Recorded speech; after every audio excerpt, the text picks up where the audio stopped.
Hello everyone, welcome back to the confusing and overwhelming Comic Vault. It is me, Captain Logan, and joining me tonight is my good friend John. John, welcome to your first Comic Vault. I don't know where I am. Help! I'm in a vault somewhere. Yeah, we kidnapped John. We put him in a vault. We made him read Supergirl. He's very excited about it. I am actually. I've been in a Supergirl mood because I've been watching My Adventures with Superman. Yeah, same here. That's a lot why when you suggested this, I was like, yeah, let's go ahead and finally do that. John and I have been talking for a few months about reading this book, doing a review on this. In fact, I started reading it for that, and then we never got to it, and now here we are finally. I had a free evening tonight because Austin had to change his schedule around, and I was like, it's high time we finally did this, so here we go. And John, I appreciate you joining me, man. And hopefully this is the first of many, because I know, you're a comic guy. There's lots of stuff you and I could review together.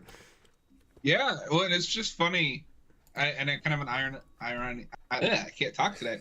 Irony way that I'm the one that keeps doing all the super stuff. Yeah, I wouldn't say I'm a big super fan, but I like Supergirl a lot. We talked about this. I think at this point I like Supergirl more than Superman, and the main thing with that is, I think it's vastly more interesting that she was like alive on Krypton and like old enough to remember what life was like on there. Whereas like Superman is cool, like, and I'm not gonna say he's a bad character, but he's got less of the fish out of water stuff that I think is interesting. Well, and we always talk about Superman as the ultimate immigrant, and Supergirl kind of has one up on him with that when you really think about it. Because Superman's an immigrant that, in a lot of continuities anyway, doesn't realize he's an immigrant for a long time, and like thinks that he's human and finds out that he's from another planet.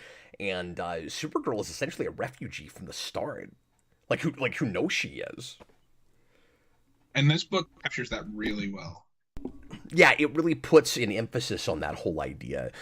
So tonight we're going to talk about the first volume of New 52 Supergirl, which is the first 7 issues. Kind of curious that we went 1 issue longer than your average arc, especially for right then, but kind of nice that it just has the number of issues that it seems to need to tell the story it's telling. And I think it's quite a bit done in those 7 issues. This starts in 2011, just like the rest of New 52, and was kind of a diamond in the rough. There were those, couple, 3-4 books that, and I read, I don't know, I started probably like a third of those. This was just as I started getting into new comics and was reviewing them on the channel, and so I was trying to really keep up with stuff. And unfortunately, I came in just at the end of a really good long run, a really good heyday for DC, and then they do this really bizarre reboot where bits of it are great, but the majority of it is real kind of haphazard, doesn't feel like it really goes together. There were a lot of issues with editorial, like having weird mandates and assigning writers and artists things they didn't necessarily want to be making. There's a lot of creative control problems, and I don't know how much of an issue that was with this book, if the mics here, Michael Green and Mike Johnson, were really affected by that too much. But if they were, this was one of the few ideas that editorial had that seemed to actually really be the way to go with this character. But you had all of that weird, like trying to have your cake and eat it too stuff, where, and I've talked about this a million times with New 52, but there's no way to around it and to not talk about it when you're starting, especially with the beginning of one of the first set of the 52 books, where it's a reboot and it's not a reboot. You've got certain characters they felt like were too popular to not keep in a vacuum, and then other characters they let full-on start over in a post-crisis kind of way. So because Grant Morrison was at the end of his Batman run and hadn't finished it yet, and because Snyder was, coming on and starting to get popular, they felt the need to kind of truncate Batman's history into 5 years, but say everything more or less counts. Same thing happened with Green Lantern. Superman gets basically a full-on do-over, and it's a lot more of what it should have been in the first place. And curiously, with Superman, you had 2 books that were going on at the same time, but set in different time periods. So you get to read the origin of Superman with Grant Morrison, and then you've got a Superman book that takes place in the current present day of the rest of New 52, who is, of course, the Superman that we meet in this book at the start with Supergirl. And I think in a way DC still, I mean, I haven't been keeping up with current, but I feel in some ways, even with Rebirth, they never fully recovered from this. Because even with Rebirth, after, you know, the first like initial hype died out, I was like, yeah, but what are we doing? Well, as far as I understand it, the idea with Rebirth was it was still in the New 52 continuity, but they were kind of taking things back to brass tacks and trying to make things a lot more traditional and iconic. And then eventually they full-on wiped that away and actually went back to the continuity they had before that. But I had dropped out by the time that happens. So had I. So with this book, because I've only read the first 2 trades so far, the only thing that I've seen so far that is like really just bad is in the second trade, she gets dragged into that hell event that Superman was doing. Yeah. And that makes it really hard to read some of these in trade because they will only have the issues of the event for that character. So and like, most of that this? and most What's of that happening? Stuff's not good enough to bother, in my opinion, going over and reading all the crossover issues. Yeah, this book was massively mired in that, and a lot of these books had that problem, and a lot of Big Two series had that issue in general. This has the same thing to maybe a lesser extent that Bendis's Guardians had, where you had a couple of pretty good arcs, and then everything after that is in the middle of big crossover events, and it's hardly ever able to get back to just the story it was telling. This has that some as well, but then I didn't mind it as much when we got to the Red Lantern stuff, because I was reading that book, and because I love the idea of Supergirl as a Red Lantern. So, you know, it's hard not to be a hypocrite about it sometimes, because once it crosses into another thing you're reading, and you're liking it, then you don't care as much. Well, and I also think I haven't read the Red Lantern stuff, but it seems like that comes from a character place. Yeah, sure. Whereas at least with the hell, however you're supposed to pronounce that. Yeah, it's silly. Tie-in that I read, it just felt really forced. Like, well, she's got to be here because it's a Kryptonian thing. Yeah. Well, and there are a couple of things, if memory serves, with this book. And John, is it crazy to you that this is 13 years old now? So it's funny because I was telling you about, we were talking about it earlier, but I also read Court of Owls for a video that I was doing today on my own, or with Noah. Yeah, thanks for doing that extra prep work for this. I wasn't going to make you read comics since you were doing that review, and you're like, nah, let's do it anyway. And I was like, okay, John. Nah, yeah, it's a lot to read. This wasn't a bad read. But both of them feel just like a lifetime ago. Yeah. And it's funny because I was complaining in that book, like you talked about. But to me, in some ways, also last Tuesday. I don't know, like. Whereas everything, you could really feel like the seams with how truncated their Batman is. Like Bruce Wayne and Dick Grayson almost look the same age, and it's really distracting. Whereas with something like this is a ground up reboot, which made it less distracting. And it's interesting because we've talked about how much I like Supergirl, but the Supergirl that I like, I feel like didn't really get popular until recently, maybe until the TV show. Because I was looking at some older comics and it's like a completely different character, like Linda Danvers or something. Yeah. And I don't know anything about that version, but like this is the Supergirl I think of, or like the Smallville version. Well, the TV show kind of did them both. Oh, okay. You know, CW took Kara Zor-El and then has her as Linda Danvers. Yeah, or Kara Danvers, yeah. They kind of melded those ideas a little bit. But that was the nice thing about just these 7 issues. And I did go back and read the Zero issue as well, just for a little backstory on it, because I was curious. And it was an interesting read. But what was most refreshing about this is it's just a Supergirl origin. Like, you know, it's a reboot. You can start here. There's no like back history that you wondering, does this count? Like, how did this happen? Which you can't say for some comics nowadays. And you can't say for some other stuff in New 52. Yeah. And I was complaining about this, but they couldn't at the start even keep straight whether or not Superman had died.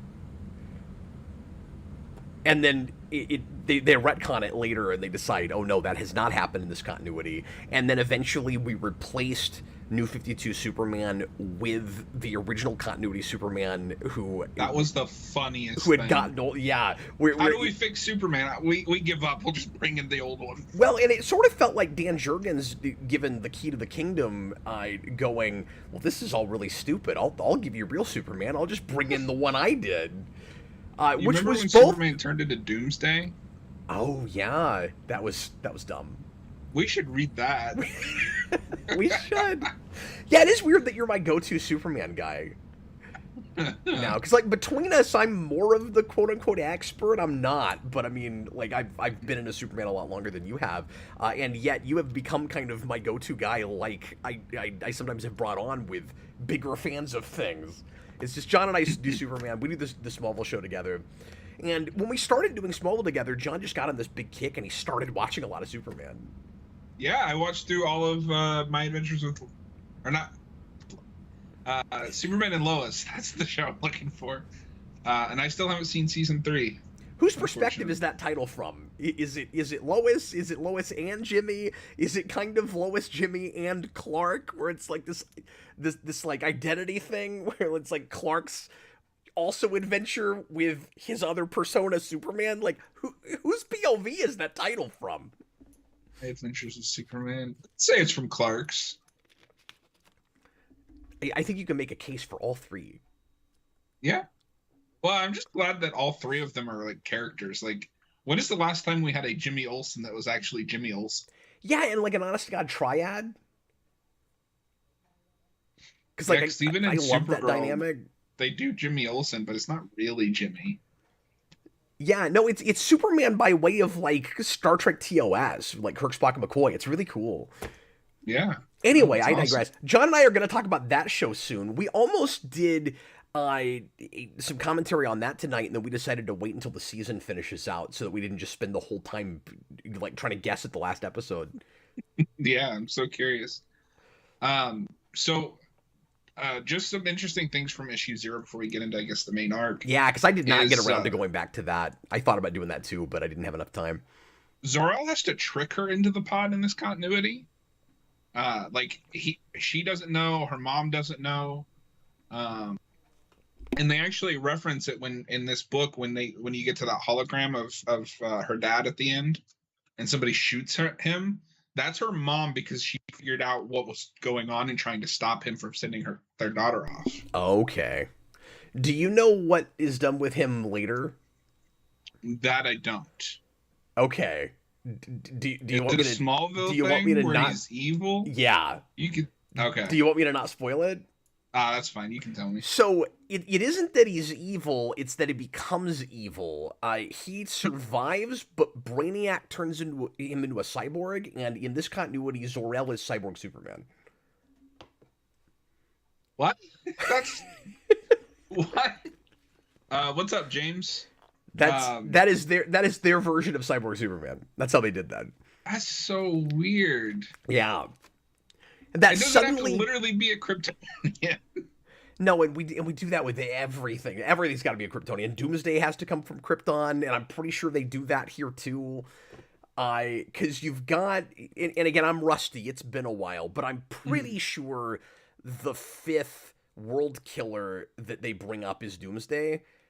I don't know if I'm right about that, but that would make a lot of sense. But when they're talking about the world killers, when it's revealed with Rain that they're like actually genetically engineered people and not just machines, I immediately was like, oh, one of those is Doomsday, right? Like I don't even remember anymore, but it has to be Doomsday, right? And then there's this big mystery that Rain brings up toward the end where she's like, there's a 5th one, I'm not going to tell you who it is, and I'm like, that's Doomsday, right?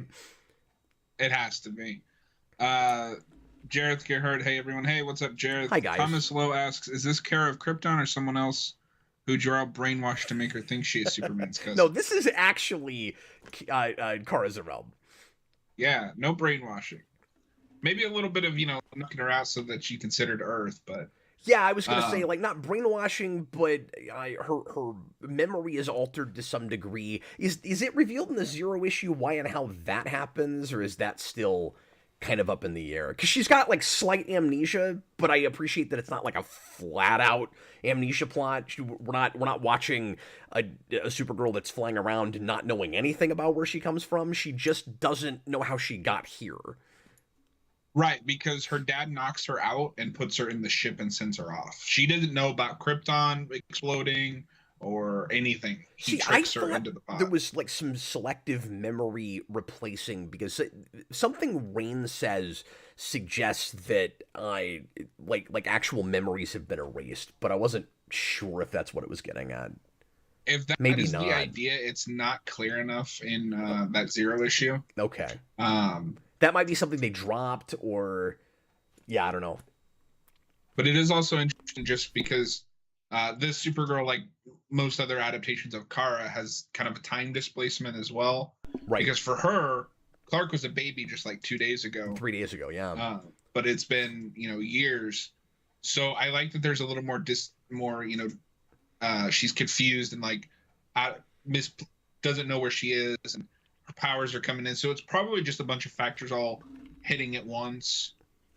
Yeah, it's impressive how incredibly sympathetic from the start she is, even though she spends most of these issues screaming and crying and lashing out and being really impulsive. Like, usually I would find that character irritating, and I'll admit, when I first read this, the first couple issues, I was like, okay, this could work out, or she could just come off like really whiny and no fun to read. And I think what really helps is that she's heroic by the end of this arc. Mm-hmm. I mean, I'm a little bit conflicted about that because I'm getting ahead of us a little bit, but there's a part of me that wonders if she wouldn't be a little bit more conflicted about whether she even wants to save the people of Earth and cares about them, given that she's had the absolute worst like first experience with a planet you can have. This is all about like first impressions. She shows up and immediately she's being attacked by robots, and then there's like right away there's a guy that wants to dissect her, and there's not any, and she doesn't trust Superman right away. Like there's not any real reason for her to trust human beings, but it comes off like she's sort of like Clark with the Kents. Some of it's her background, some of it's the way she's raised, and she's just a good-natured person who's disassociated and put in a terrible place with like 15 traumas all stacked on top of each other. I buy it. I buy her really strong reaction to all of this more, and I sympathize with her more because it isn't just that she lost her planet. It's that then there's a little bit of hope when she finds Argo City still intact. And then the knife is turned when she finds out that her parents are dead and everyone in Argo City is gone, and like keeping it intact with its own like force field and gravity and all of that ended up not working out. There's a big mystery as to what exactly caused that. But I really liked that idea, John, that like we turn the knife with her so hard that I feel like it's really relatable, the way she's responding to all of this. I agree. I think it's set up well enough because the only reason that she stops fighting Superman is she realizes innocence are in danger. That's a great point. So I think they kind of set up that she can tell the difference between just innocent bystanders and people like the robots that she's fighting that are potential threats. I think the litmus test for this book for me was that Superman and Kara fight, because it would be really easy to make her come off as annoying in that fight. But I'm honestly more annoyed with Superman in that fight. Why is that? Because, and I think it's, some of it is on purpose because she mentions that his Kryptonian is very flawed. So some of the dialogue is stilted because he's not a native Kryptonian speaker. But that's a good point, because let me stop you for a second. I was reading that going, wow, Superman speaks weirdly formally. And if that's on purpose because he's trying out a language he's not used to speaking, that's actually kind of sophisticated. Yeah, so she has a line where she's like, sounds like he learned Kryptonian from a textbook. Right. So I guess he's not downloaded with it like he is in a lot of Yeah. continuities. Yeah, so I think some of the speech comes off as condescending, but not on purpose on his part, because he's just like that's all the only way he can speak the language. Um, Yeah, but I yeah, also that's a just great think point. like, but I think that's part of it's just because the way he has to talk because he's not familiar with the language, and also that belt on his suit is It's terrible. I bad. just noticed like looking at that. Well, I've always I've been in the camp that most of the New 52 costumes are bad, and I don't like all the armor and the lines, and they're pretty infamous to a lot of people, and we were stuck with them forever, and like they informed the Snyderverse too much, and they showed up in a lot of other extra media things. But one of the reasons that I latched onto this book so hard, and I know not everybody agrees with me on this, but this is my favorite Supergirl costume. I love it. I like how kind of regal it is, like with the cape. That it's this kind of formal garb. No, I really like this suit. I don't know if it's my favorite, but it is definitely up there, and it's makes the Superman suit worse because they're like on pages together, and like one is great, and one is not so good. That's how I feel about it too. And it's still got too much of that armor thing, but this is gonna be a weird point. But because like she's got bare legs and stuff, there's not so many lines because there's more skin, so like that helps, I guess. But it does still have a little bit of that armor thing that I don't like. I also just want like questions. So like the idea is that this is armor that she would get when she passed whatever trials or whatever to Yeah. enter adulthood. So she's just supposed to walk around Krypton in this.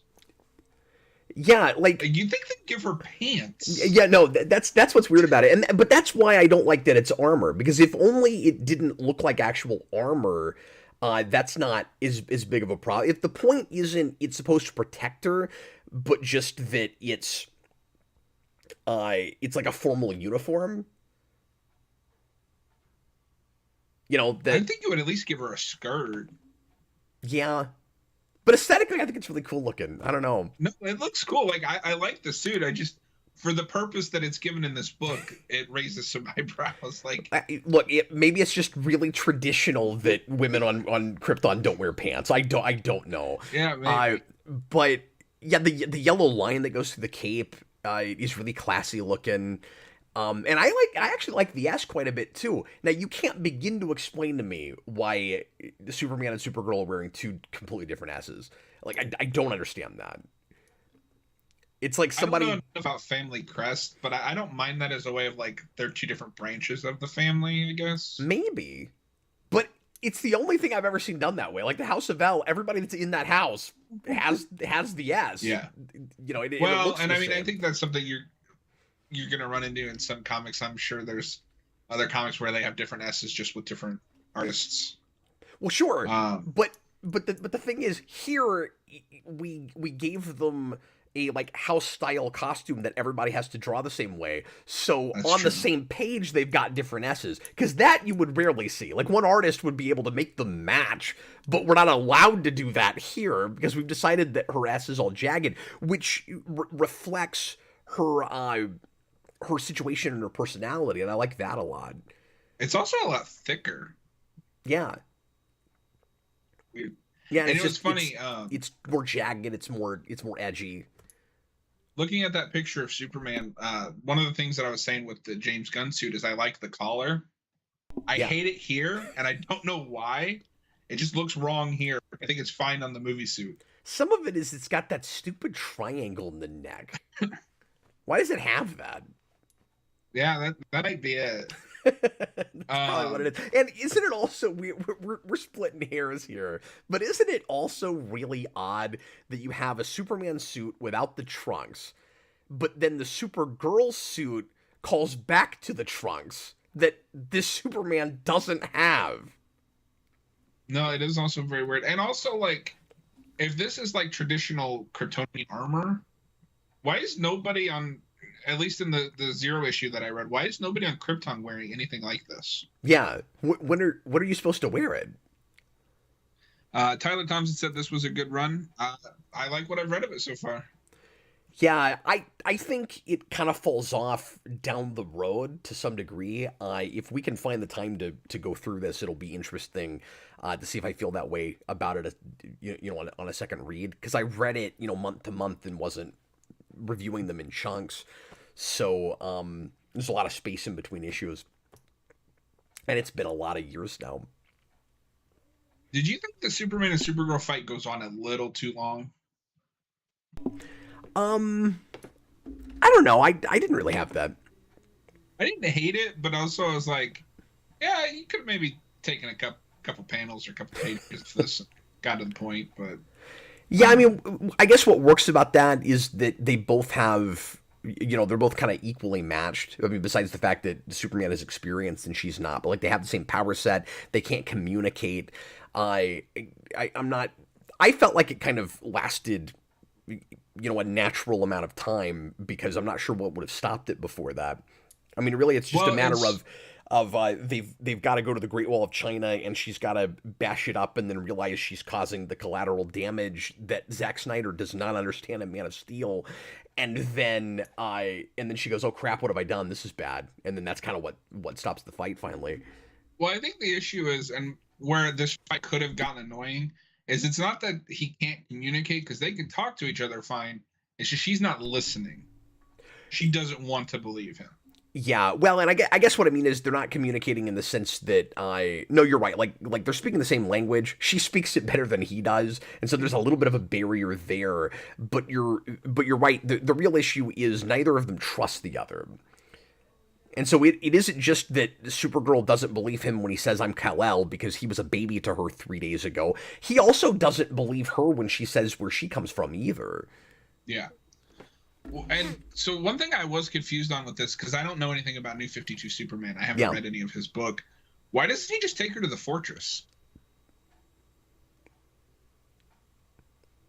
Yeah, I wondered why he wasn't trying to explain more to. Well, and again, it's probably because he doesn't trust her. Yeah.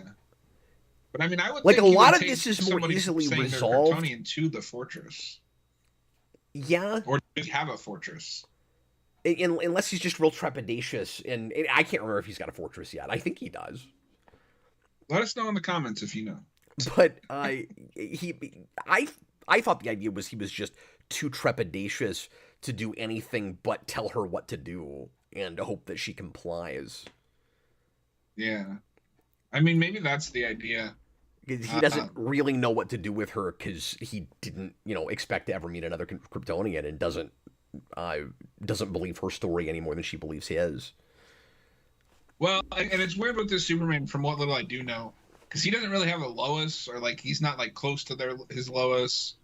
Because that was the height of the weird Superman Wonder Woman thing. Right. I don't even know if Jimmy's in New 52. Yeah, he is, but they start to get closer to regular status quo later. Yeah. And then ultimately, this guy just won't really feel like actual Superman, which is why Dan Jurgens feels the need to replace him with long-haired Death of Superman. Yeah. Which is the whole no, reason we have John little Kent. interactions. So John, let's, now that we've talked about just kind of the initial like Superman meeting and her like showing up on Earth and being really discombobulated and freaked out. Like I first of all, let me say I like all the sort of body horror stuff. I like I said, she's real sympathetic in what she's going through, and it's fun to get all of that from her perspective. Like, how often, and especially in Smallville, but how often, John, have you seen Superman stuff where a Kryptonian will show up on Earth for the first time and just immediately knows how to use all their powers and isn't like shocked or freaked out by any of that? And I know Man of Steel kind of did that with their Kryptonians like not being able to really breathe the air right away, and that kind of thing. But I like how just completely like shocked and confused she is by all of that, and then it's made worse by her being told that her planet is gone.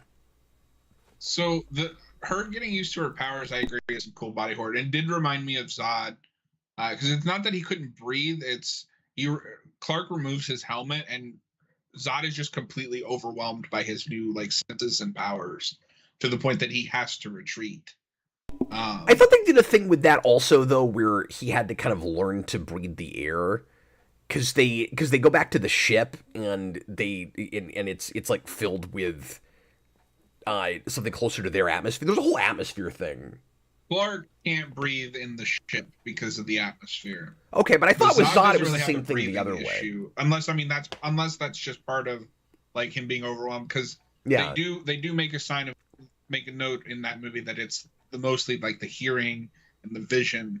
But it might also be part of breathing. That's just harder, I think, sometimes to convey. I always assumed that was part of it.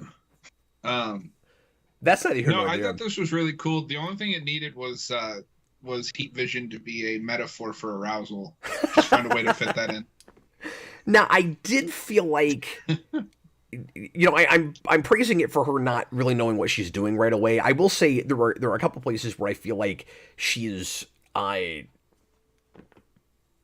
figuring out her powers, or like already knows how to use them, maybe a little bit too well. Like the place where she uses heat vision toward the end, I'm like, has she really done much with her heat vision yet? Maybe there's a bit that I missed or I'm forgetting right now. That played a little bit more like a Lucky Gambit to me. It seemed like by that point, because that's when she's in the space station. Yeah. The only power she'd really mastered was kind of like her strength and her flight. And I don't know if mastered is the right word, but like she was used to them now. Sure. Well, maybe mastered flight. She's relaxed. She's already gone into space and flown all the way to Argo City, so she did pretty well. Jared says the Zod thing from Man of Steel is taken from the Brainiac story by Jeff Johns. Oh, okay.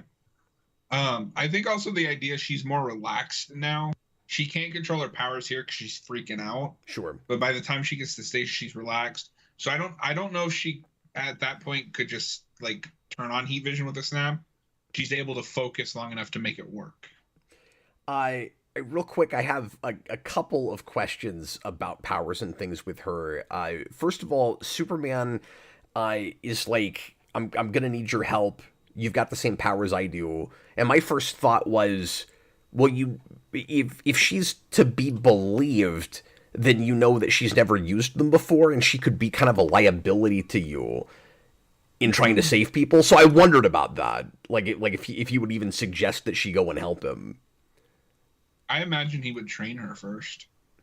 Yeah, but he was like, "Come with me right now. Let's go do this." And I was like, I forgot about that. I was like, I don't know about that. Then the second thing is, there's this running thing where she's used her X-ray vision on accident, and in certain places it happens again, and she's like, oh god, what is that? And then in other places she wants to use it and she can't.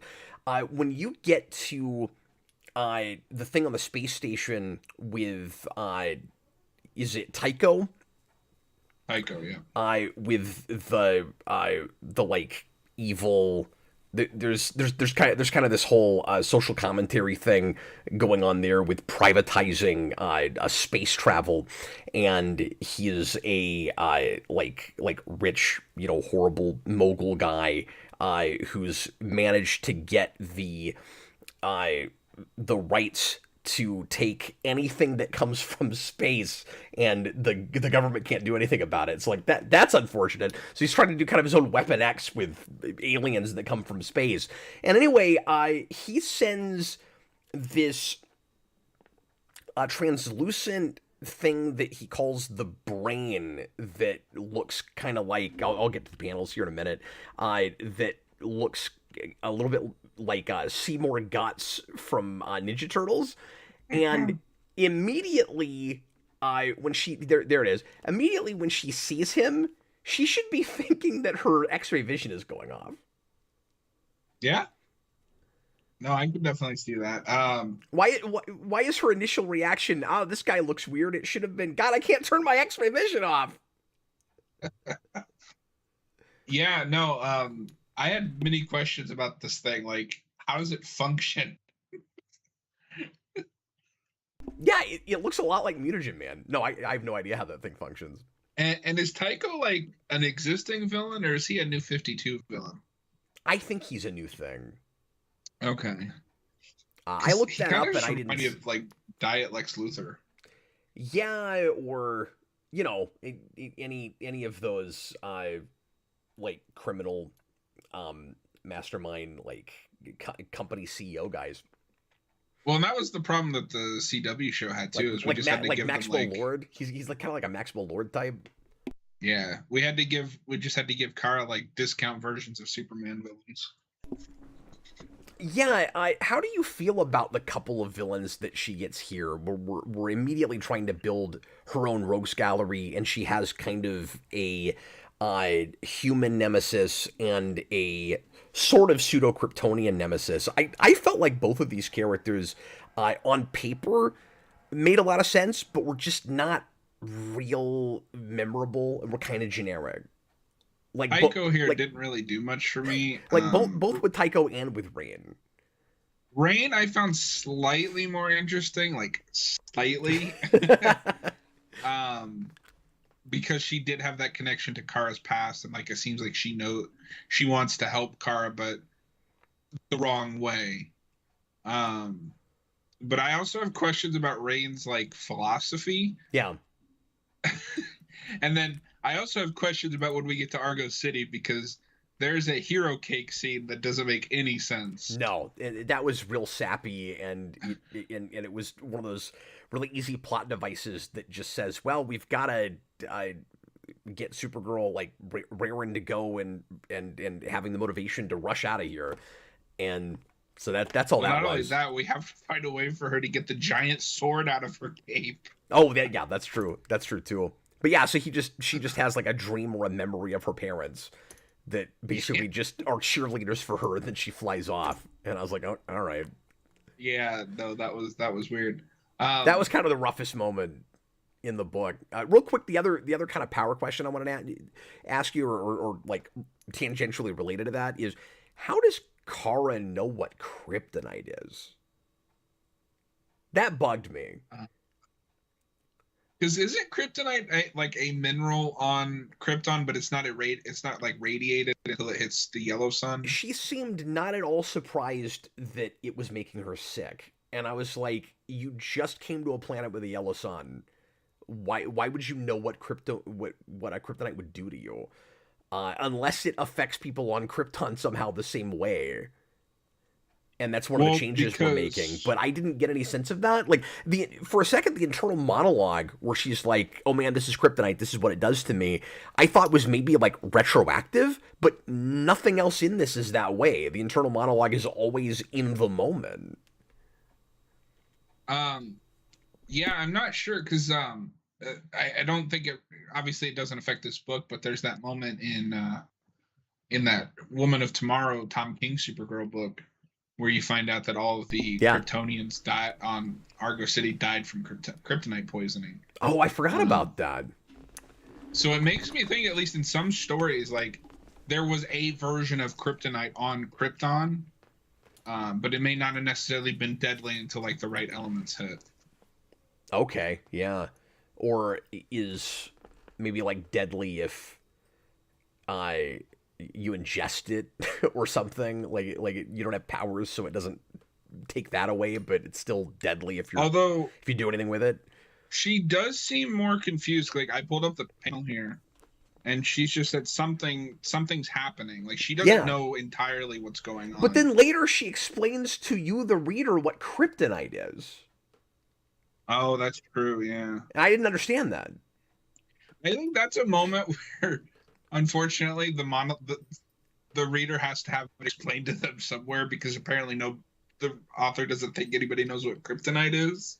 Yeah, no, you don't, because we're from her perspective, and we should be. And I mean, like, we know what kryptonite is, of course, but all things being equal, the reader should be as, like clueless as she is about those things. And so the places where like we know about it already, shouldn't, like, might inform it for us, but not for her. But like we should just have it from her perspective. She doesn't know, so we're not supposed to know yet. I think if you're gonna do that, the Or scene also before that, sometimes have a third person narrator, but it's in her first person POV. yeah, I think if you're gonna do that, the scene before that where she's like something's happening, shouldn't be her confused. It should be, oh, this thing from my home world is dead, is toxic here, and it's hurting me. Yeah. Thomas Lowe says, I like to compare Kara using her powers and how Zod uses power in Man of Steel. Zod is genetically engineered to be the perfect soldier, so it's easy for him to get used to his powers. Yeah, I mean, sure. Yeah, I guess that kind of makes sense. I was surprised by how many things, how many similarities this has to Man of Steel, given that this predates that by a couple of years. And obviously, like we kind of pointed out earlier, New 52 was really influential on those movies. But I don't know that they're looking at this book specifically for anything. Rain reminds me a lot of Zod in that movie, in that she is, and the other world killers, that they're all predisposed to destroy planets for Krypton, and they have kind of programmed personalities. And so there's kind of a nature-nurture thing where there's the question of, do they really have a choice in anything they're doing? Zod has that very same thing in Man of Steel. Braden asks, hi, what is the concept of this book? It is a origin story for Kara Zor-El. It's about angry Supergirl who's upset because she lost her planet. And real quick, you were talking about Woman of Tomorrow earlier, and the just lately how many things have been going back to this. I said it's weird that this is 13 years old, but this has actually been kind of a fundamental piece for this character. And I think I don't think we can overestimate the importance of it now, even though I know a lot of people haven't looked at it and probably don't realize how influential it's been. My Adventures with Superman is clearly looking at this. Like it's kind of about to bring that up. Yeah, it seems to be kind of a quintessential now fundamental piece of Kara's character, that she has rage issues over the destruction of her planet and the death of her parents, and it makes a lot of sense to use that as much more of a tragic backstory than for Superman, where she ends up kind of with the more traditional superhero tragic backstory, which gives her a really good reason to have kind of a Batman level of like broodiness and angst. And it's even more impressive when she makes then the benevolent choices and is able to push against any ideas of wanting to kill or take advantage of her powers or take over the planet instead of just helping people. It would be much harder for a character like that, for a more conflicted character. Yeah, no, I think that's super interesting, and obviously, from what little I know of the pre-crisis, that's also kind of the Supergirl, whereas like it's his cousin, but she was like frozen or something. She was frozen today. Pretty much, because Smallville does that same thing. Yeah. I think the CW show does that too, but this is the first place I think we really delve into like the psychological ramifications of that. Yep. Which I think is very important. And is the thing that I latched onto most of this book is, even if I'm not with some of the plot, and I think there's some really bad contrivances, I'm always with her as a character. Yeah. That's my takeaway with this. Like, I think of myself as a big fan of this take, and then I go back and read the material, and I'm like, some of, like, just the plotting and the writing is not great, but I love their take on this character. Like, I love who they've designed as a reinvention, and I think it's an improvement on what we had before, or at least I'm more interested in it. I'd have to read that Peter David run to see what that's all about. Yeah, and I've always meant to do... I think I've read the first few issues, but it's been a long time. I've always meant to go through that. And then when we got to Rebirth, we just made it the CW show. Yeah, kind of. And it's still in the same continuity, but we got away from this tone real hard. certainly. I didn't read that because I read the like summary where it was like, oh, she's working for the DEO or whatever. It's like, oh, you just turned it into the show. Oh, Jareth reminded us that in the CW show, her pod just goes off course. Went off course. Well, I think that's what it is in most. It's like her pod went off course and she ends up frozen somewhere and stuck in time somehow. Well, and that's how the Snyderverse was going to do it too. Yeah, because there's that like tie-in comic that hints at her. Well, and then even in Man of Steel, there's that empty pod that's supposed to be hers. Oh, okay. I wonder if it would have. I know wouldn't have been, but it's just funny to think about the Flash version of that character stuck in that pod. You look nothing like Henry Cavill, but you're related. Okay. Somehow, I guess it doesn't matter. He's not in that movie. And I like that Supergirl. I thought she was fine. Yeah. Yeah, I didn't hate it. There was potential there, certainly. I thought that actress was decent. I'm super excited for that new movie they're doing, though. I love Woman of Tomorrow. No, it's really good, and it's the right modern thing to base a movie on. And just in general, I hope they keep going to some of these one-off graphic novels that would easily translate to a singular standalone film. Because, like, I was thinking that while I was reading that, and then... Or did we read it because it got announced? I'm pretty sure you guys did that after it was announced. I think maybe we did, but... I don't know. Just thinking back on the experience I had with that, I'm sure I would have gone, this should be a movie. And then it was. I forgot. I probably knew about that before that. You already have a Kryptonian to give the edge to. You don't need to make Superman so dark and depressing. You have Supergirl to do that. No, exactly. And it's a wonderful contrast. And I just like the idea that they can kind of come to the same place, but it's harder for her.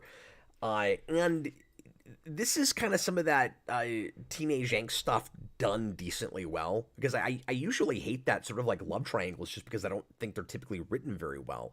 But there's certainly potential in those stories. I don't think in general you should just stay away from teenage angst as a concept. It's just really hard to write and not have characters come off insufferable. But it is certainly a thing that people have to deal with at that age because they're trying to find themselves. So like imagine you're the age she is, where she is coming from age, trying to find herself, and then her whole world comes crashing down kind of twice. No, yeah, I'm a big fan of, those kind of coming of age. Like, obviously, one of my favorite shows is Buffy, which is built on that. Right. So I gravitate towards stuff like this. It has to be done right. And I mean, maybe Rebirth, was good. I could be convinced to look at it if enough people liked it. But this is more what I want, where the character has an edge to her and like a grit that I can latch onto. No, it got real watered down by Rebirth, which is ironic because most of those books I really liked. And then Supergirl was one that kind of fell off for me. But then with New 52, I didn't like most of it, but I really liked this. Yeah, it's strange how that happened. She marries John Henry Irons in that, in the Rebirth book. I don't know if you knew that. So weird. Yeah. Isn't he like twice her age? Maybe they aged him down in that. I forget. Because everybody got reinvented. And that's not a character I know enough about. Like, I've seen him in like a couple adaptations, but sure, yeah. Well, you've seen him in Superman and Lois now. Yeah, and he's great in that. Spoilers, but he's in My Adventures with Superman. Yeah, I wasn't gonna say it, but yes. Oh, sorry. He is now. They do that great episode. They do that great episode where they do all the like machine and cyborg characters at the same time. They just throw them all in. They're like, here's Metallo, and here's the beginnings of Cyborg, and here's John Henry, all in the same episode. And I have issues with some of their villains, but the character stuff is good enough that I don't care. Yeah, I have exactly the same thing. I think it's, I don't know. I'd say like half of the Rogues Gallery is kind of weak. I'd say I don't know if I like any of the Rogues Gallery so far. Oh, really? Okay. Maybe Brainiac. Oh, their Brainiac is wonderful. He might be my favorite Brainiac now, or at least he's vying for it with the original animated series, because that's a wonderful Brainiac too. Yeah. But anyway, we digress. Hey, John, I think back to your point earlier, because like I said, when I finished this, I was a little bit conflicted about the way Supergirl handles like saving Earth as opposed to abandoning it, dealing with Rain, where she just very quickly decides it's not even really a decision for her. She's just like, there are innocent people, I have to save them. And one of the things that makes that work, maybe the more I'm thinking about it, is this guy that comes and saves her on the space station.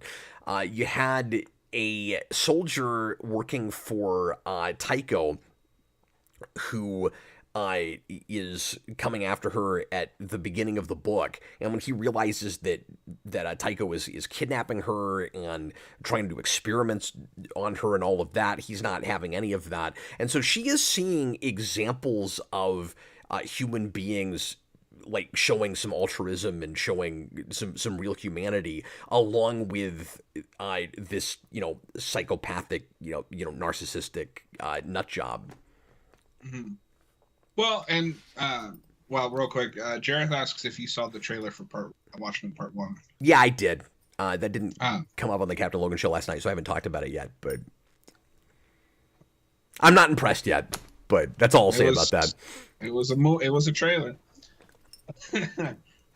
So I think that the big thing, and that probably does play into part of it, but what I like about that scene towards the end is I've watched one planet die, even if I don't know my place here yet. This is kind of all I've got left. So like, it's a good thing to do, but I don't know if it's entirely for the purest of motivations. Yeah, that's fair too. I guess I just wondered initially, but I'm starting to think differently about it as we're talking about it, John. So I don't know if I was right about this criticism. But initially, my thinking was, wouldn't she maybe be more conflicted and give it a minute where she'd go, I don't know if I trust humanity. I don't know if I even like these people. But I mean, you're right. She also doesn't have anywhere else to go. No, and I think that's something that's interesting is she's doing the right thing, but maybe not for the purest of reasons. Which in a perfect world would contrast with a Superman that does the right thing for the right reasons. Yeah, no, that's right. I mean, I don't know enough about the Superman, but from everything I've heard, again, on paper, that's clearly what it's supposed to be. That's right. Well, I mean, this book clearly thinks that Superman is just the old Superman. Like, well, and you can read it that way so far. Like in a vacuum, you can certainly treat it that way. Well, and I've heard their Superman continuity is a mess, even with the reboot. Oh, it's an absolute mess. It's nuts. And when you get into Rebirth, we have this really bizarre bit where Jurgens. I'm getting off the rails here, but I'll just mention this real quick because it's hilarious. Jurgens retcons all of the Superman side of the universe back to original continuity somehow without touching the rest of DC continuity. I have no idea how that works. So I did read the first trade of Rebirth Superman because I was reading those in trade as they came out, but I didn't stick with it because it just wasn't for me. But I'll tell you, the best super book from Rebirth was Super Sons. That book was awesome. Yeah, I enjoyed that. Okay, or what I read of it. People loved that. And did you see the movie they did? Because it's not bad. I liked it. It had its issues, but I'm so over that like weird 3D animation that they're doing. Yeah, fair enough. Yeah, I thought the movie was fun, was decent. No, my favorite super book during Rebirth was we're talking all around this book, but my favorite super book during Rebirth was actually a New Superman of China. I thought that was a really cool kind of standalone story. I do remember watching your videos on that, and I didn't read that, but that's like with the Bat side. My favorite book of Rebirth was the Detective Run.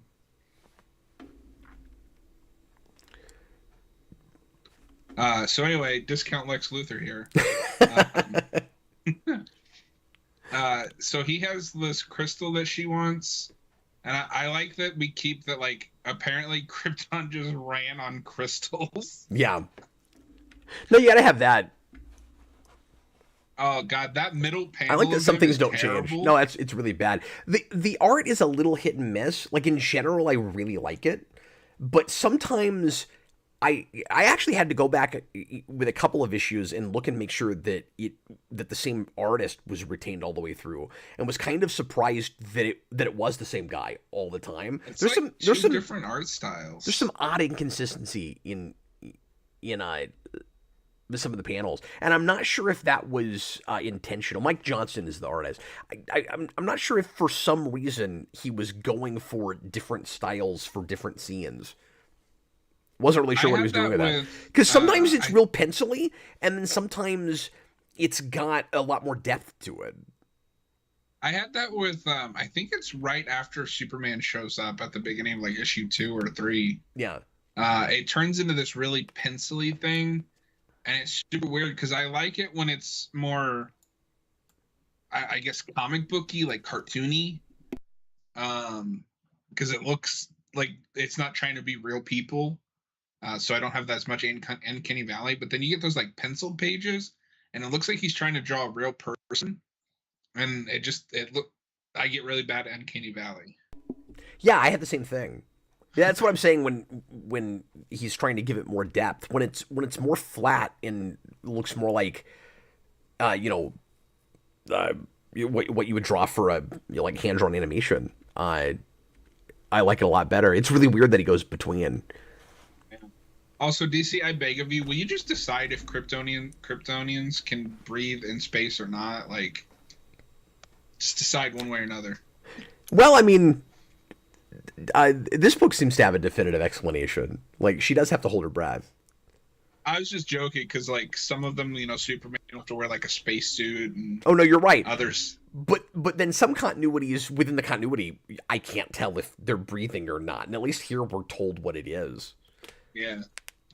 I like all the mirroring between Supergirl and Superman, and just how bad a luck she has in comparison. You get this moment with a recording of her father where it seems like she's maybe getting something like the Jor-El hologram, and then immediately, oh, that's recording and he died, at least ostensibly, and she's not gonna be able to have that ongoing relationship like Superman has with Jor-El, and just like everything is opposite and terrible for her with when comparing her to Superman. She gets the short end of the stick with all of it. Yeah. Well, and it's really tragic. So I'm gonna go back to issue 0 for a second, because it's really interesting that you mentioned that, because one of the things in that book is that Jor-El and Zor-El aren't speaking to each other. Oh, I remember this now, yeah. And Zor-El is convinced that if Jor-El knew what he was up to, he'd try to stop him. But then Jor-El does the exact same thing. oh, you just mean in sending his son off to another planet? Yeah, so, I mean, the way that it plays is he doesn't, because Zor-El doesn't tell anyone what he's doing with Kara. Not his wife, not his brother, anyone. Okay. Drugs her, puts her in the capsule, and that's when he's shot, like in the hologram message. But one of the things is he doesn't want to tell Jor-El, because A, they're not getting along, and B, he thinks he would try to stop him.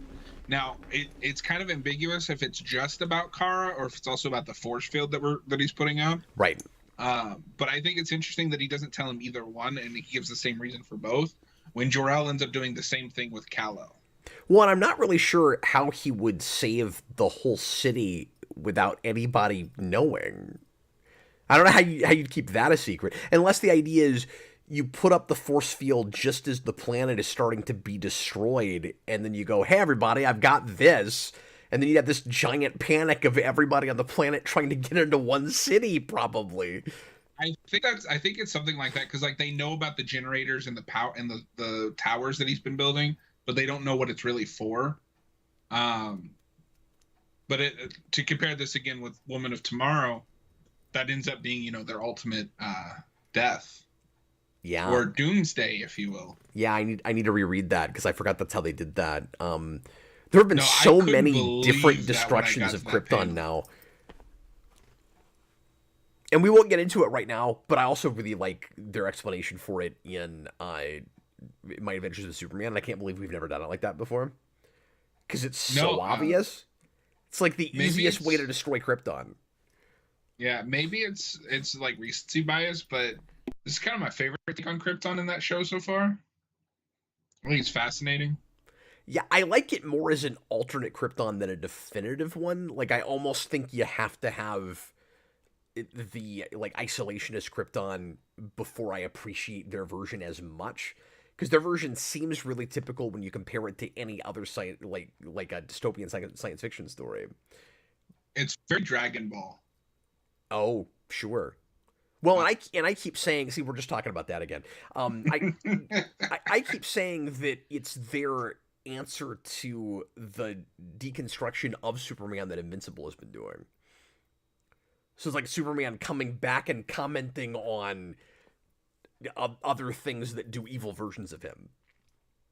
I think that's possible, but I also think there's definitely like notable Dragon Ball influence. Like I mentioned this to you, but for anyone who doesn't know, their Supergirl like human design, like when she's wearing human clothing, is just Android 18 from Dragon Ball. Oh, interesting. And the whole thing with I've Dragon not Ball seen enough of Saiyans were planet conquerors, but the person that they worked for ends up turning on them because he fears them. And Goku was sent to Earth to destroy it for profit, but hits his head and becomes good through brain damage. So I think it's interesting, kind of an interesting parallel between that Superman and Goku, because there's always been that like, well, you know, Goku's just kind of the Japanese Superman. Okay, look, we'll talk about all of that soon. Sorry, it's on my mind. Show. Yeah, no, it's on my mind too. Well, and I couldn't stop thinking about it reading through this, because it feels like a reimagining of this Supergirl, of like specifically this one. Yeah. Well, and it's interesting because I definitely see some of this, but I don't know what comes first. The idea of that we're going to take stuff from this, or this is what we've set up Kryptonians to be. What would that reflect in a Supergirl? It's just kind of natural to go there, yeah. Yeah, when you have the more militant Krypton, how do you not go there? I love that cover. That's probably the best cover of the first 7 issues. Yeah, it's great. It's real classic. There's a lot of that kind of imagery in the like mid 80s, early 90s DC stuff that I was reading. I don't know why, but just a lot of covers of like pseudo crucifixions with superheroes that I remember when I was real young. And this cover harkened back to things to me like Legends. There's a cover of Legends that this reminded me of. I can tell that my brain doesn't work correctly when I thought you were talking about Legends of Tomorrow. Yeah, no, there's a late 80s book called Legends that I've reviewed now, I think. Yeah, I mean, stuff like this just kind of takes me back to like the anime that I would watch as a kid. Like, sure, that's how you proved the villain was the bad guy. He pinned the hero to something with a insane weapon. And funnily enough, the sword that she pulls out kind of looks like the Nothing versus Wonder Woman sword. That's what I'm calling it. Yeah, dude, I did the same. I called it that too, independently of you. We're at an hour. Let's go ahead and wrap this up. We'll talk about just the very end of this. Sorry, what were you gonna say, John? So this is interesting reading Rain, because the first time I see her is in the CW show, and it's like a complete reinvention. She's just female Doomsday there. Yeah, I forgot they did that. Yeah, I didn't even finish the season. It wasn't that good. This is one of the most boringest designs that you could come up with for a villain. That's part of why she's not very memorable. Yeah, And also, like, put a shirt on. Like, yeah, I don't know why they're doing that. Like, even just talking about it on most superficial terms, it's not like anybody's gonna find that sexy. She's like obnoxiously muscular. Yeah, and honestly, she reminds me of Lobo. And then she's got like a Voldemort face. Yeah. Specifically movie Voldemort. I didn't think about that. I just had that looking at it right now. You know, so, or Gore the God Butcher. Yeah. So she makes a big deal of coming to Earth because like that's where the last two Kryptonians have ended up. Right. And she keeps talking about it like there's more of a pattern than two. She's like, Earth is very special because like it's this big mystery. I think she's seeing mysteries where there are none sometimes, by the way. And she's like, I'm just like you, Supergirl. I'm trying to, understand my past, and I feel like there are places where she's seeing parallels between them that she's stretching just a little bit. And again, on paper, there are some interesting similarities between them, and I can see where Supergirl might be enticed to go along with them because they also have been displaced and don't have anywhere to go, and are trying to understand how they wound up where they did, and are ultra powerful, don't know what to do with that power. But obviously, like, they're the scarier side of that coin because they're initially built to destroy planets and take over, and that's not what she's about. But she could if she wanted to. She has that ability. But yeah, she's like, Earth is really important, and it's got to be more than just that's where Superman was sent. Like there's got to be more to it than that, because there are very few Kryptonians left, and they all keep showing up on Earth. And I'm like, two. Like, also, yeah, it's a coincidence. I was gonna ask you if I missed something with that. Like, she shows up out of nowhere, like, knowing that Superman is there, and because Supergirl has just popped up, and I'm like, yeah, do you have a beacon somewhere? Do you have a homing signal on people? Like, yeah, how do you know that? No, if you missed something, so did I. But what it was really funny, so she makes a big deal out of going to Earth because all the Kryptonians ended there, up there, all two of them. And then she puts up a barrier so that the one Kryptonian that's on Earth can't find her. So why did you come to Earth? I guess to spy on him, maybe, but she's not really doing that. No, she's just attacking people. Yeah, and I guess the reason I don't fully understand her. Like, I guess the reason she didn't attack Earth in the first place is because it's protected by Superman, but then she changes her mind even knowing Superman is there. And she also keeps going, like she wants to. Sorry, go ahead. I was just going to say, she also keeps going back and forth on, do I want to kill Supergirl or have her join me? Like, she starts with, join me, Supergirl, we're after the same things. And she's like, no, I don't want to do that. She's like, okay, I'm going to kill you. And then she goes to Earth, and she starts taking over, and she's like, we could have done this together, Supergirl, but you left me no choice. I'm going to kill you. And then 2 pages later, she turns back around, and she goes, it would be a real shame to lose another like ultra powerful, super powered person. Maybe you should join us after all. And I'm like, wow, make up your mind. I don't know. Like I didn't buy the motivation in the moment for her to change her mind again, because the excuse is, it just feels like the book's spinning its wheels at that point, because the excuse is no one has ever gotten this far with us and not been killed, because our whole reason for existing is destroying planets and murdering people. But you've gotten really far. I'm so impressed with that. And I'm like, you know what her power set is?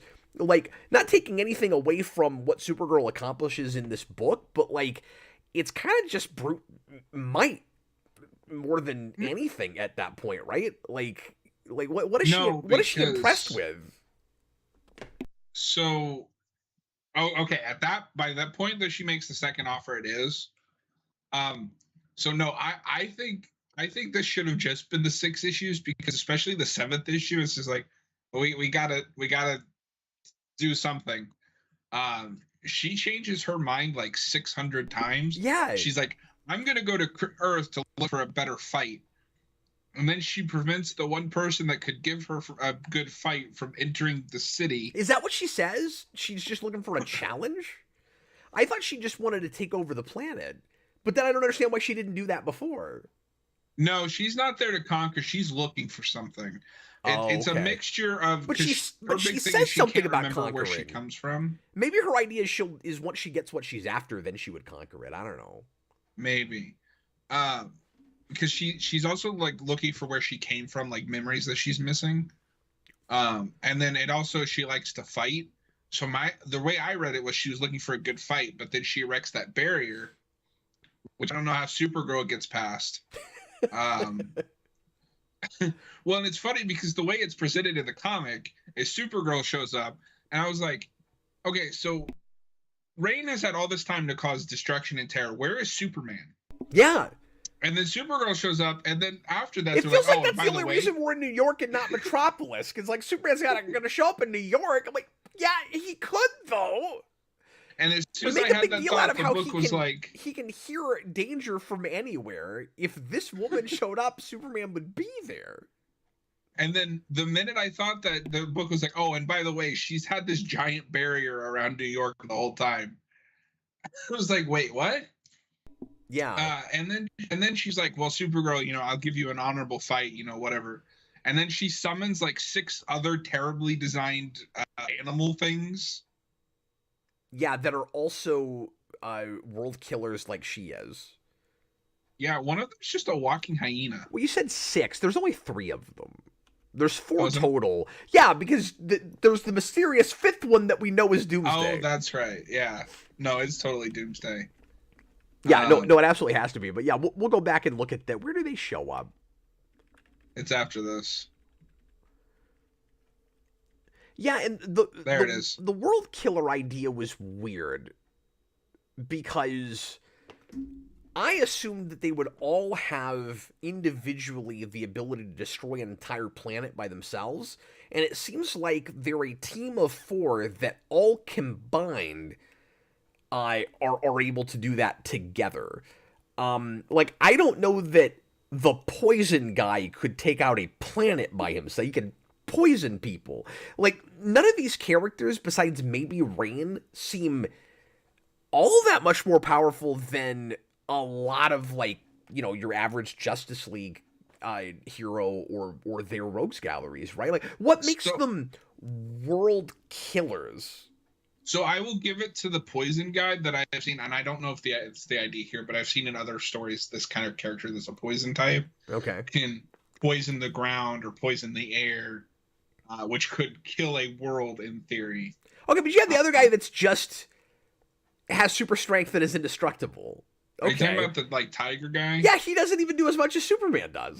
I don't know about the tiger guy. Like I don't have any explanation for him. I don't know why he's like half saber-toothed tiger. Yeah. I don't understand why the only thing that can hurt them is themselves. Yeah, I don't understand that either. And then, like, all of this seems like real convoluted and not very well thought out. And as I'm sure everybody can tell, this was the part of the story that I was least invested in. So I'm struggling to even remember parts of it. Like, and I even went back and reread this section because a lot of it wasn't sticking with me. And I still don't remember everything because what I really cared about was just Supergirl and her plight and her trying to get home and then realizing that she can't and trying to figure out her place in the world. Like, that's what I cared about. That all remains really interesting. But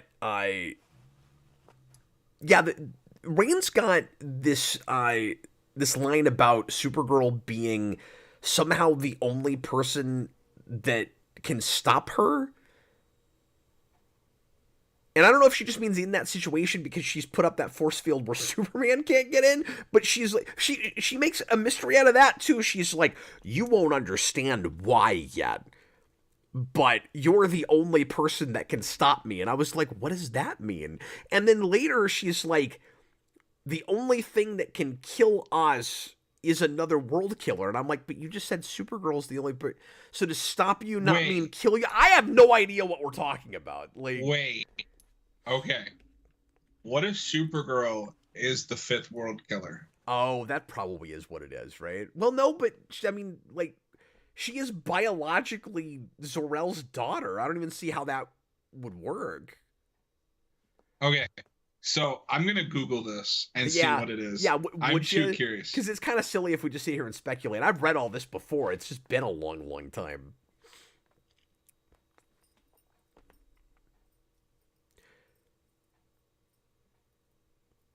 But also, like, Supergirl uses one of the other world killers to start to kill the other one. So she doesn't even do it herself.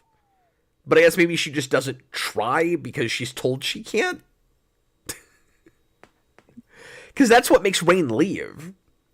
Rain's like, oh, you've won the battle, but not the war, Supergirl. And then she, like, runs off like a Power Rangers villain. It's like, I'll be back.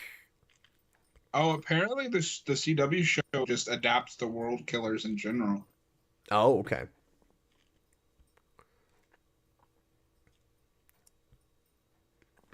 So if naturally now all I can find is the stupid TV show version. Of course.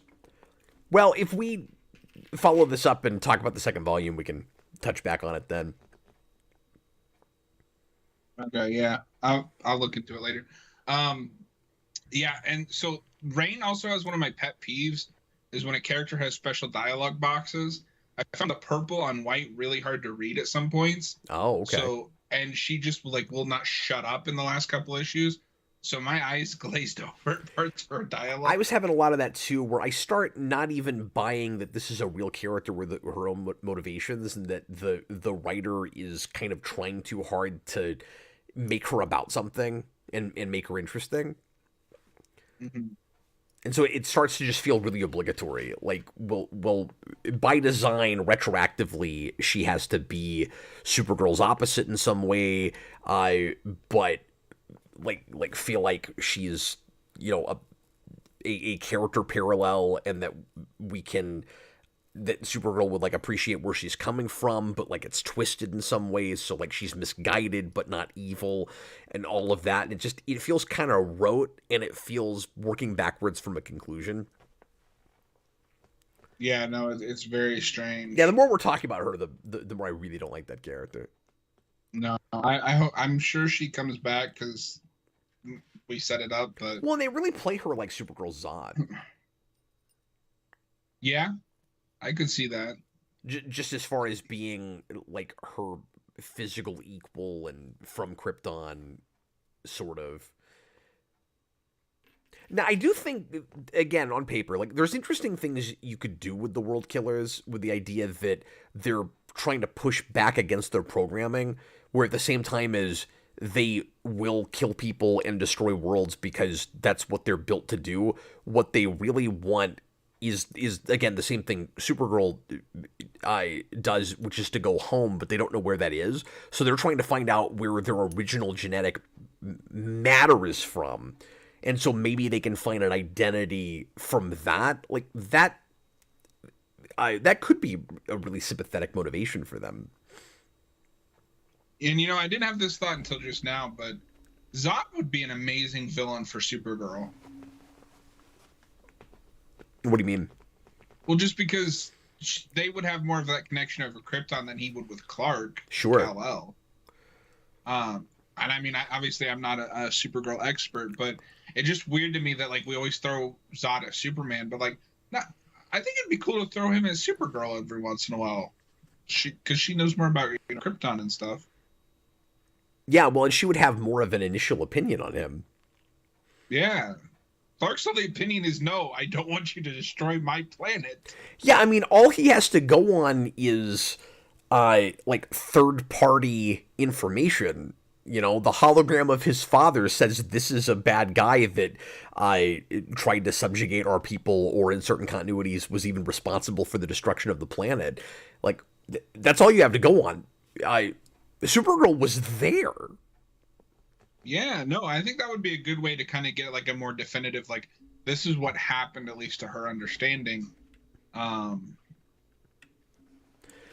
one case where I'd like to see them just use a villain from Superman's Rogue Gallery. I was going to say that Supergirl often falls into the trap of she is like a female character based on a iconic, more popular male character. So in trying to give her her own rogues gallery, we very often say, well, a lot of them have to be women. And, I mean, there's nothing wrong with that. You could have really cool female supervillains, but it's like, we can't give her the big, exciting A-list Superman villains because she's got to have her own. And so we end up very often just coming up with kind of like dull, weaker, less memorable versions of Superman's A-list villains. I mean, we did the same thing in the Supergirl show, and then eventually we finally just allowed her to fight some of Superman's villains. Oh, okay. Yeah. So it looks like we were both wrong. But you remember for a while it was like, well, we can't have Lex Luthor. We've got to have Lena Luthor, his sister. Yeah. And then finally we just threw our hands in the air and did him because the series lasted too long. Yeah. No, and it was really funny because when they announced it, I was like, oh, so it's Tess again. Yeah, exactly. Now that actress was good. No, she was. So we're both wrong. Okay. Apparently the fifth world killer isn't a reveal. It's just another thing that he made up. Oh. And that's and they meet during the Red Lantern stuff. Okay. I don't remember that. Because that's stuff's not memorable. Reveal. Yeah. Okay. Great. It's nobody you know, but we're gonna make it a mystery. We're gonna make a big deal out of it being a mystery. Yeah. That's her. That's Rain's entire character. Is like, put a pin in this. J.J. Abrams of Supergirl. Well, anyway, any final thoughts on this? I mean, I like how she wins. She uses her powers against him.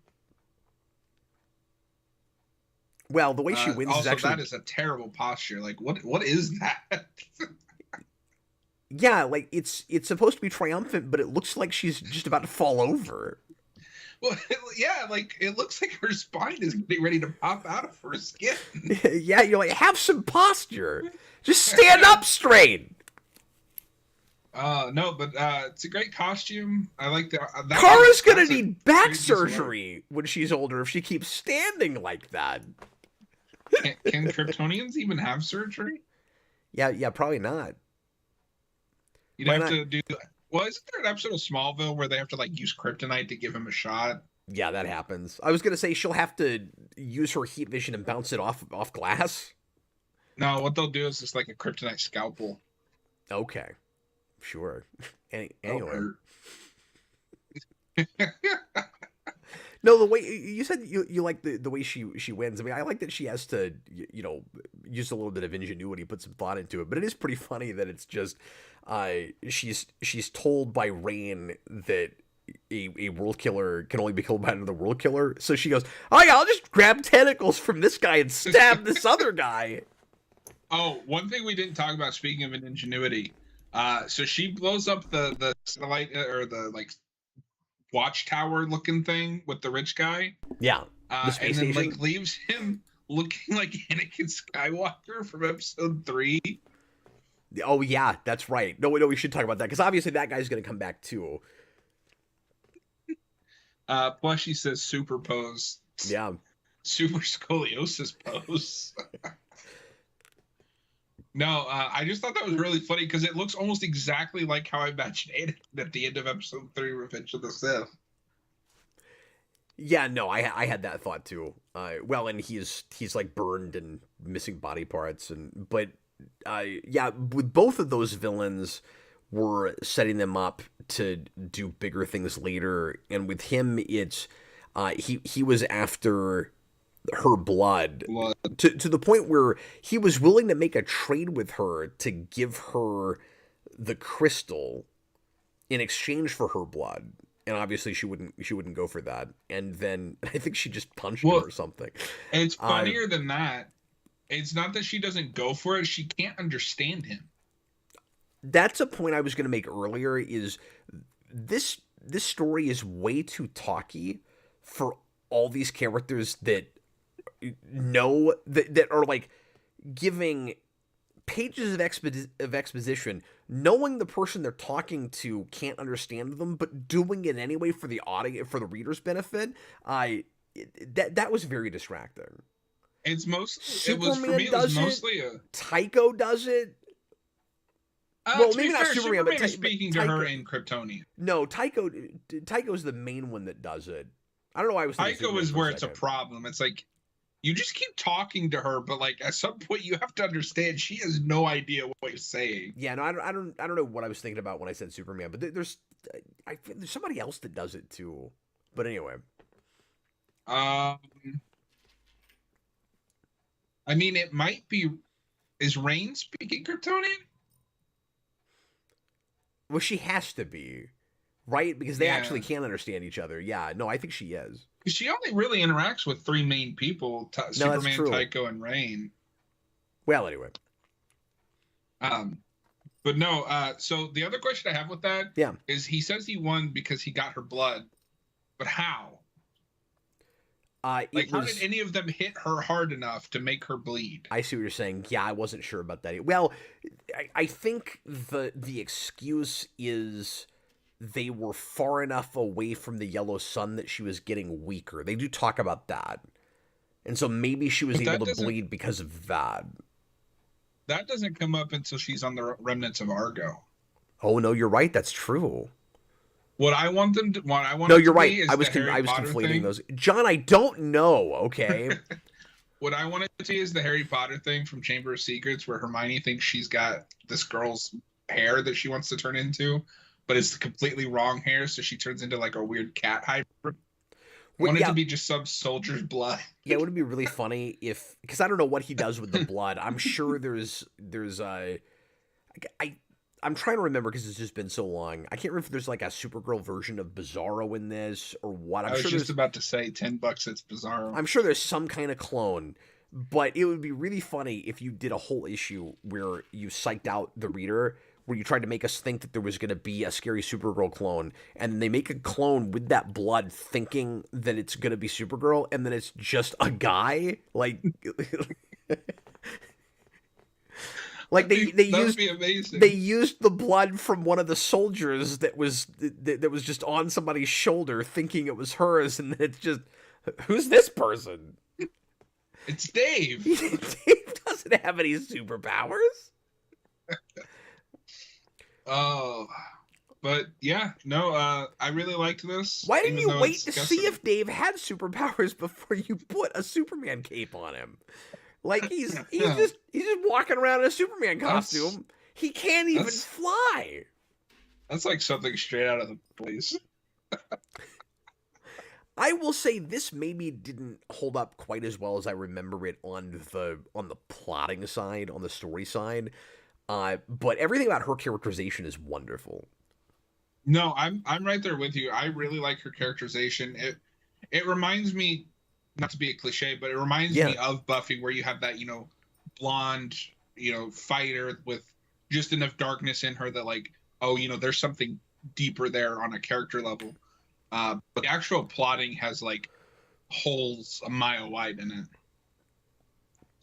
Yeah, I mean, it's refreshing and kind of fun to read a Superman type character that is like potentially more like has more of the potential to be seduced by darkness, where at the end of the day she's probably always going to make the right call, or like eventually will do the right, more altruistic thing, but it's more relatable than Superman typically is. And I don't mean to be hypocritical when I say that, because I've always kind of fought with people that say that Superman is unrelatable because he's too perfect and he's too powerful. But she is almost indisputably a little bit easier to relate to for your average person reading a comic book, because Superman, it almost reads like there's a commentary being made about just how easy Superman has it relatively, like in his background. Like he's just really kind of lucky, that like two really down to earth, salt of the earth people found him and raised him with the right value set. Yeah, so I mean, I think the way I would put it is Superman is the idea, like the yeah, absolutely. One day they'll follow you in the sun. Supergirl is what I would say most people are like. Not, obviously she's got a much more like heightened, sci-fi story, but we've all got that like dark side, that past that we regret, which makes Supergirl more relatable. But I don't think that you know how you have to pick. I don't think you have to pick one. I think Yeah. you could say both of them are relatable, but for different things. Like Superman is who you want to be. Supergirl is more who you are. Yeah, and the best Superman stories, it's still not easy for him. You know, he Mm-hmm. always does the right thing, but at great personal cost. I You made me think of this. That was a great way to put that, and I was being as inarticulate as humanly possible. So thank you for saying that. With particularly this version of Supergirl, it's almost like what that character would be like if Marvel created it in the first place. Mm-hmm. It's like Well, and I Superman think there's is, a lot of classic Golden Age DC, and then she's like the the more sober Stan Lee version. What would it really be like? she's Superman or Spider-Man, but in like the DC universe, especially when you get later in this run.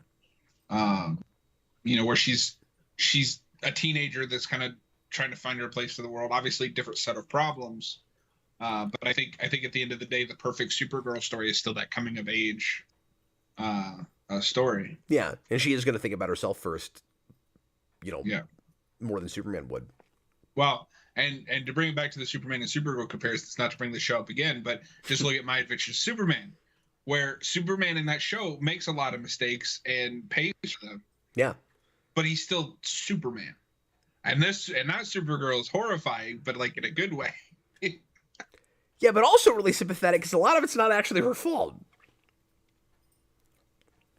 Toaster asks, why are comic book nerds the least heroic people you come across so interested in superheroes? I mean, it's a power fantasy. But also, I don't think it's fair to say comic book nerds are the most unheroic people you'll ever meet. Yeah, like I don't know. Are you just saying like because the stereotypical comic nerd is like kind of passive and just doesn't go anywhere and like go out and do anything? Like, I Yeah, I mean, I would say the least heroic people you come across are criminals.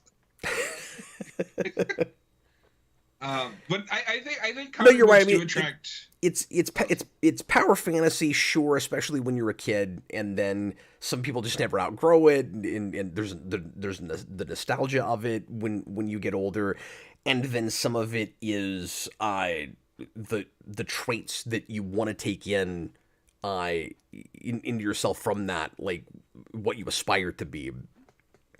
Yeah, I So mean, it's not just about power. It's not just I wish I had superpowers. It's also, I wish I could like I'd like to do the right thing and be brave and heroic and put other people first and all of that. well, and like I said, it does tend to attract a certain crowd that are only in it for the power fantasy, which I think is part of Superman's problem. Is people just see him as the power fantasy now, but don't understand that you have to have the humanity with that. Yeah, if you're too superficial about it, and it's and you think about it as I need my characters to like always be in a position where they could get killed because all you really care about is the fights and who's going to live or die at the end. That's not all stories are about. Yeah, it's not all superheroes are about. I mean, Marvel's entire backbone is the stuff in between those fights most of the time. Well, anyway, let's go ahead and wrap up. Thanks a lot for watching, everybody. Sure appreciate it. We're going to go ahead and get going, but I'll bring John back for another vault down the road. Maybe we'll do more of this. I'm not sure yet, but we'll certainly consider it. We'll see how this one does. And I want to finish this at some point, John, but I'm a little bit concerned after reading this first arc again that it's going to massively fall apart and I'm going to be very disappointed with it. I mean, I think at this point we're obligated to say our next video is just My Adventures as Superman. Well, yeah, the next thing we do together absolutely will be that. But we might review more of this later if anybody seems interested in that. Yeah, I mean, I'd be down to do just Supergirl stuff in general. I want to read more of that character. Well, and yeah, going back to Peter David would be cool. Yeah. Because it would be cool to get the stark contrast where we go back before we had the more ragey Supergirl. Oh, I meant to say that's probably my weird as it sounds, and I think it's the DCAU's fault. That's one of my favorite Supergirl designs, where she's got like the white shirt with the red S. Oh yeah, I love that design. it's also really good. It's so weird that that's the design they went with for that show, but because I don't think that's the Linda Danvers like Matrix version. No, that is not Matrix Supergirl. Yeah, I'm not sure what possessed them to do that, but that is a cool look. Yeah. But yeah, another super thing down. A million more to go. Yeah, like John said, the next thing we do will probably be My Adventures of Superman, but we are going to bring Smallville back soon. And I'm hoping to do that. Clark, I'm hoping to do that in the next couple months. Anyway, thanks for watching, guys. We're going to go on. I was Captain Logan, and this was John. Bye, everybody.